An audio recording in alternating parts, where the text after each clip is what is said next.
Hey guys, Tim with Defense Mechanisms. I want to take a few minutes today and talk about some maintenance on the Weyer Breaching Tools that we offer. Get some questions about long-term maintenance on these and just want to help you guys make sure you keep your tools in absolute best top working order. First, let's just talk about kind of daily maintenance when these come out, whenever they get used. These tools are made out of stainless steel and aluminum, so not materials we really have to worry about too much with rusting and stuff like that, but kind of important. If you're using these for training or for an operation and they end up getting really wet or they're just out in a dusty and dirty environment, you should open the tool all the way up, wipe everything down, and maybe put a couple drops of a little gun oil on there. I like to use Slip 2000 because it's not temperature sensitive. But that just kind of keeps everything moving good. And that's really all you need to do, kind of daily use stuff. You just make sure you wipe it off. If it gets all dusty or if it gets really wet, wipe it off, put it away dry, put it away clean, maybe light lubrication on the shaft.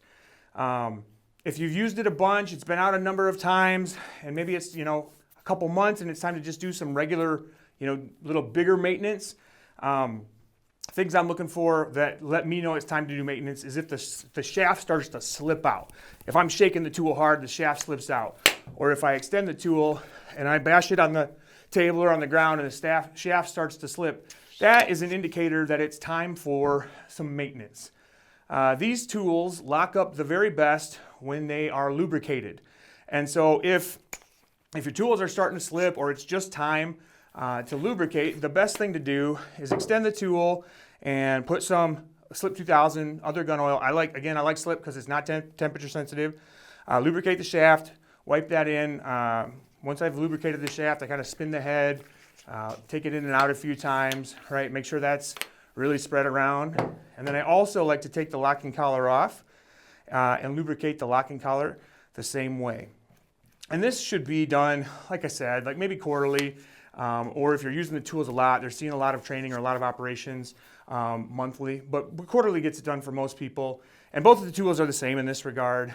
And that should kind of cover a little bit deeper maintenance where, you take the collar off, you put thread, you wipe the whole thing off, you relubricate. If you guys are dealing with problems, and so now we need to go to that like third level of kind of maintenance. The tools, it's not coming in and out easy, it's gritty, there's rough spots, things like that. Now we got to take probably going to have to take the tool apart. And the way you do that, the same, is you undo the locking collar so that it can slide in and out. But before you can take it apart, you got to break loose the end cap. Now these are hand tight plus a little bit, but if yours is on really tight, you can take 2 strap wrenches and pop it apart. Something else to think about if when you get this tool, you don't want the end cap to be able to come off, you can just drop 1 little dab of purple Loctite on there. Anything more than purple Loctite, and you will not be able to break this free with your hands. But if you're having problems with your tool where there's a spot where it's sticking, or it's rough, it's tight, stuff like that, you might have to come in here and break the Allen key off this, take this all apart. You might have to hit it with a light emery cloth. Maybe you've done a lot of break and rakes, you've been dealing with a lot of window glass. You can get glass embedded in the shaft, and you might have to emery cloth that smooth. And once you do that, lubricate all the threads, tighten this back up, maybe that drop of purple Loctite. Then same as before, I want to wipe everything off and I want to put lubricant on the collar threads and on the shaft. And then spin it around, get it moving in and out good. Make sure that all your tight spots have worked themselves out. A lot of times you can kind of move the tool around and that'll just help, like if you got a little burr or something like that, just getting it moving in all those directions will help break that stuff off. That really should cover maintenance. Some things with these tools that you don't want to do. This tool works best wet. I know there's other tools on the market and other products out there that work better dry. And so guys have a tendency to want to use a graphite lubricant with this, kind of a spray on, a dry graphite lubricant. I really recommend against that. It tends to gum everything up.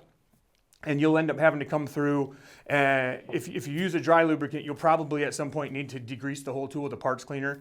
That's another option too. If you're in this cleaning process, if it's all gummed up, if you put lithium grease, you should not put grease on it. But if somebody greased the tool and you need to clean it off, parts cleaner is perfectly fine to get everything cleaned off.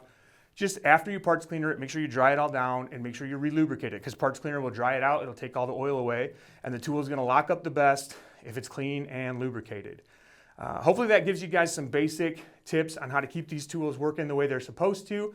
If you have any questions with your wire breaching tools that I haven't covered, please email contact@defensemechanisms.com or message us in the comments below or DM us or whatever. We'd love to hear from you guys. Any other questions you have or ideas for products are always welcome. We're always innovating and making new stuff, and a lot of that comes from you guys. So thank you very much for watching, and I'll see you on the next one.